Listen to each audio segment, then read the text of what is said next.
you write any poetry yourself? I used to. When I was about sort of the age Alan is in this film, actually, I was writing loads. But you know, none of it bears repeating. It's all very fun. I've written actually a couple of things recently which aren't so bad, but yeah, no, I love poetry. Always have. I'm a total geek for it.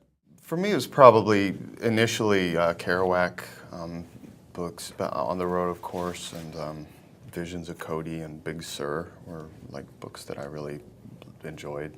And then it led me to explore other stuff, but those were the sort of in.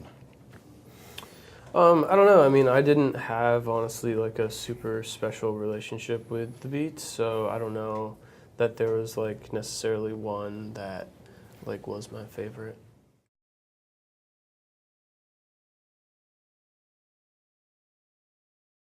The physicality of what you two need to do as Camerera and Lucien is difficult to watch, and it's very physical.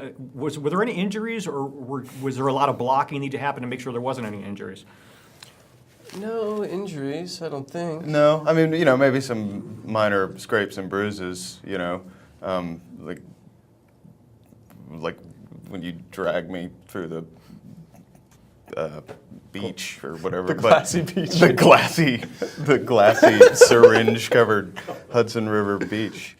We didn't really have time to maybe, you know, it was down and dirty, as you've said, you know, we didn't really have time to take all precautions that everything was perfectly safe.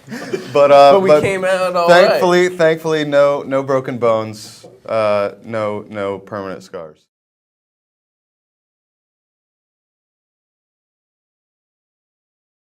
I have trouble sort of finding out who categorizes as beat poets other than these guys. I mean, does like Richard Brautigan count? Mm-hmm. Like, because he would be somebody that I've like, that was in terms of other than these guys. In fact, actually, like, out of all these guys, like, in Watermelon Sugar is a really weird little book, but I remember loving that when I first was like reading, when I was first sort of exploring all these guys when I was younger.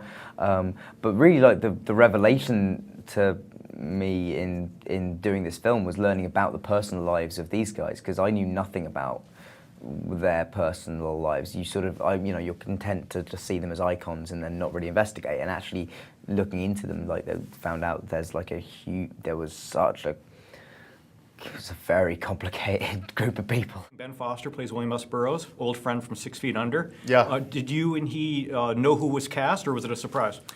I mean, when I found out that when I signed up to do it, I didn't realize that he was going to do it. It was shortly after that I did, though, and I was really excited to work with him again and reconvene, you know, but also just excited because he's, you know, awesome, and I was, you know, I thought it was a really, really great casting. I heard somebody say he's the best William S. Burroughs since Midnight Cowboy.